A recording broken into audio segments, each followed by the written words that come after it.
Halo, assalamualaikum. Selamat pagi. Sekarang tanggal 8 Oktober ya. Sekarang ini kita berada di kuartal terakhir tahun 2023. Nah, kita akan analisa untuk jangka panjang, jangka menengah, juga jangka pendek ya kan. Di akhir bulan kemarin closing monthly berhasil breakout 1871.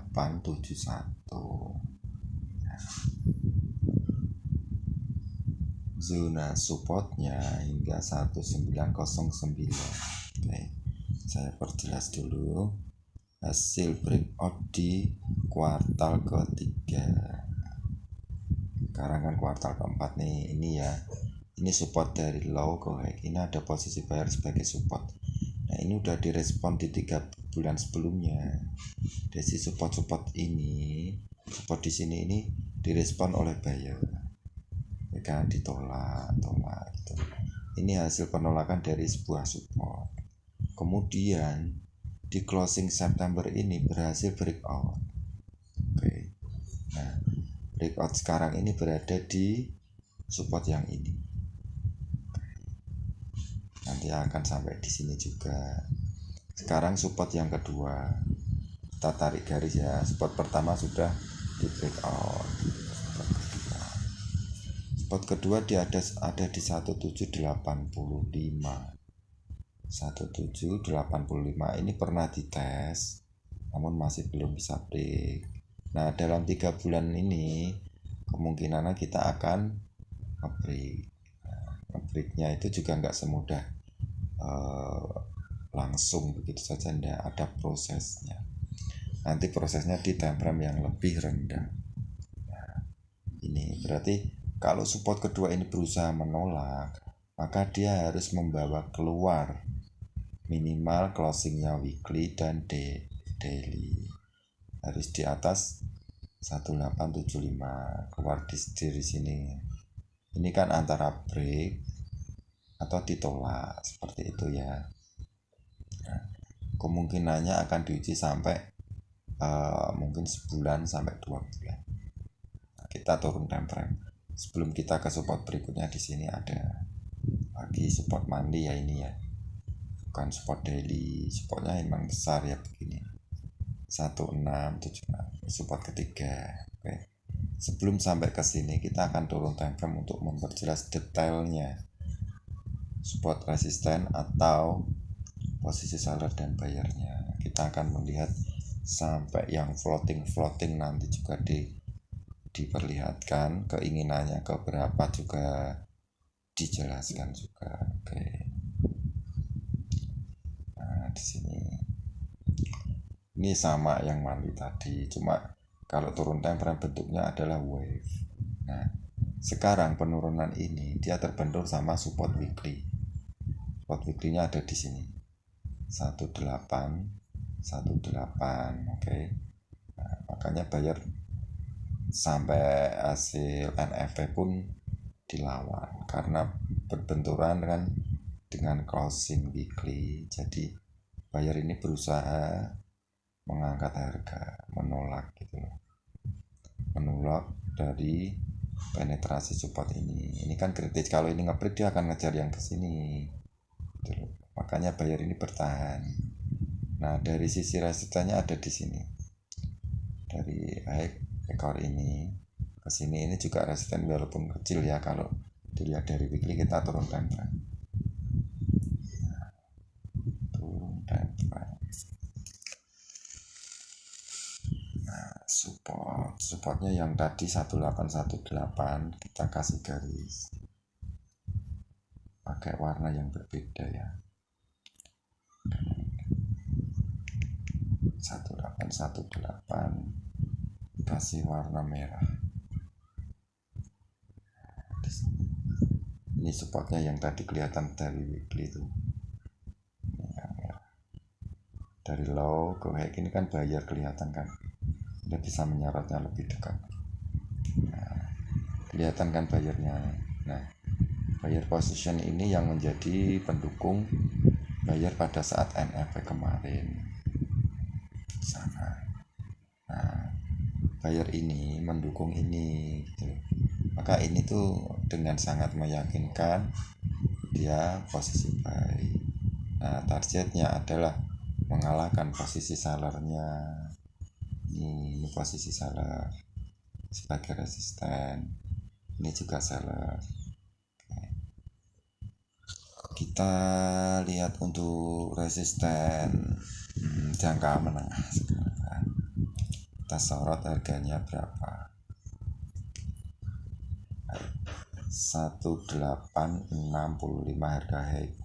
Kemudian sekarang juga ada di posisi seller 1833 dan gagal break. Sekarang kan di closingnya di 1831. Nah, ini tidak lebih dari posisi seller ini. Oke. Posisi seller ini pernah mendorong harga ke sini. Nah, keinginan posisi seller ini adalah ngebreak posisi buyer di sini. Oke. Kita atur harganya. Sekitar harga low 1794 dan di sini 1778. Oke. Kita ini diambil ya, karena kita sudah ke jangka pendeknya. Di sini juga boleh. Di sini. Nah, ini adalah posisi buyer sebagai support yang belum di break ini. Terus seller ini, dan seller ini. Oke. Nah, seller ini menginginkan break 1778 atau dinaikkan untuk biar lebih mudah kena TP gitu. Nah, seller ini floating sebelumnya, dia posisi sell di sini, terus harga di bawah naik gitu. Nah, yang ke floating di sini ini mengincar berapa gitu. Meski incarannya jauh loh sebenarnya, ada support di sini. Oke. Sebenarnya di sini tuh yang diincar, yang support besarnya di sini. Nah, sekitar 1727. Seller ini kan belum nge-break 1727 nih. Oke. Nah, namun penurunannya di sini nih nanti akan berhadapan dengan posisi buyer di sini. Yang buyer yang masuknya di antara seller kayak buyer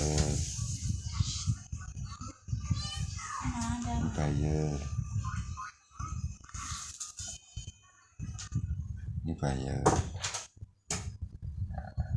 Sekarang closingnya di 1831.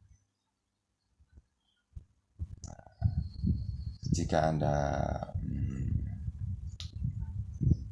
mengambil opsi sell, maka harus memperhatikan posisi seller ini 1833. Jika break di 1 harus hati-hati, dan 1860-an. Oke.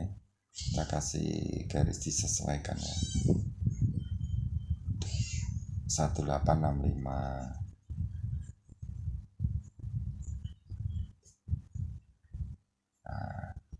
1833 dan 1865 akan menjaga harga untuk tetap di jalur bearish hingga ke 1785 sampai 1727. Nah, tergantung ini juga sedang dilawan ya kan, ini harus dikalahkan. Jika Anda kobu buyer, Anda harus memperhatikan 1818 ini. Jika terjadi closing D1 atau H4 di bawah 1818, maka sudah antisipasi bahwa posisi buy Anda dalam bahaya, karena posisi buyer lama ini sudah dikalahkan, seperti itu kan. Nah, posisi buyer yang masuk di sini dia mengincar uji 1866. Kita lihat ya, di time frame lebih rendah ada buyer yang ke floating.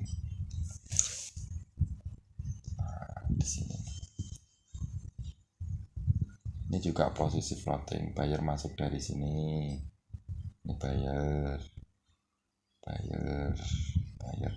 Dia mengincar 1866. Apakah buyer dulu yang akan dipenuhi atau keinginan seller yang akan dipenuhi? Jadi ada buyer yang ke floating. Ini floatingnya baru lah, pendek ya. Ada seller yang ke floating gitu loh. Ya kalau buyernya dulu yang dipenuhi ya kita ngambil posisi sell terbaiknya ada di 1866 ya kan. Jangan sampai ada 4 closing break atau D1 atau W1. Caranya tetap targetnya seller ya kan. 1831 sudah area-area yang didukung oleh seller tadi ya kan. Ini seller masuk di sekitar 1833. Nah ini layak jual, sudah layak jual. Jadi penjualannya bertahap. Kalau dia masih berani naik ke 1866 bisa memperbesar lot dengan target yang lebih besar lagi gitu.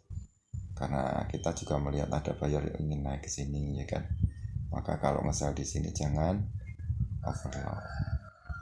Kan bisa saja buyer diprofitkan baru sellernya. Jadi kalau sell di 1831 lotnya sedikit lebih kecil. Kalau di sini boleh agak besar. Targetnya tetap 1785 hingga 1727. Oke, ada satu.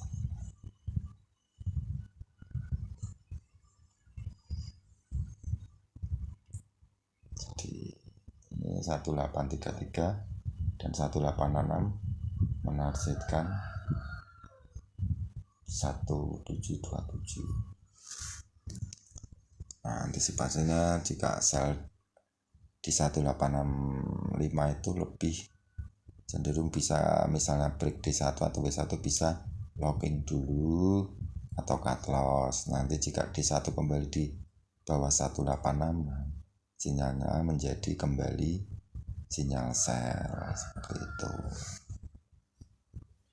Jadi pemetakan harga-harga terbaiknya 1833 dan 1866 untuk jual dan 1785 1727 itu posisi yang ingin di break oleh seller.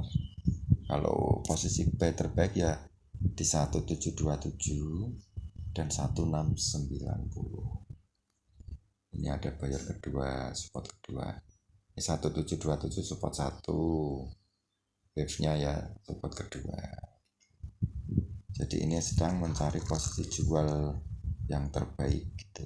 Kalau saya sudah menjual di 1831 mulai, nanti misalnya naik ke 186 akan tambah posisi jual. Tapi untuk jangka pendeknya bisa saja loh dari 1831 akan menguji buyer di sini, buyer di antara posisi seller, oke. Baru ke 1866, nah, sekitar 1780-an ya. Nah, buyer di sini ini bisa menolak untuk kembali naik. Naiknya bisa ke 1866. 1833 belum break, tahan oleh seller, oke. Nah, nanti jika berhadapan dengan 1780 bisa saja buyer baru menguji ke 1866. Pokoknya harga terbaik ini untuk nge-sell, untuk nge-buy, untuk jangka menengah dan jangka pendek ya. Jadi plannya menjadi seperti ini.